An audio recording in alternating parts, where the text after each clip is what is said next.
Performing these tasks with your PrimusRS system is going to allow you to determine whether or not your patient can comfortably and safely return to tasks around the house, whether they be overhead activities or activities related to cleaning, cooking, or other basic functions. You should be able to simulate those activities using your PrimusRS. Sweeping or mopping. Opening a bottle.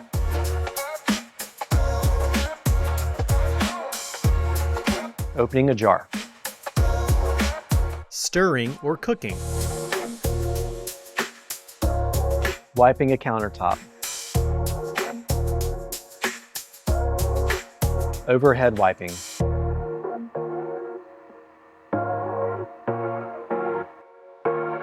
Twisting a light bulb.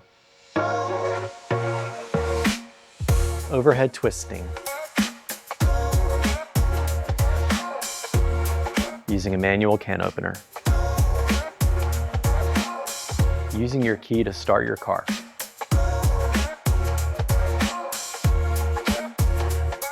Overhead screwdriver.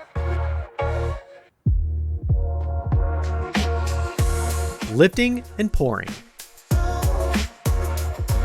Holding a leash. Ironing. Using a paint roller.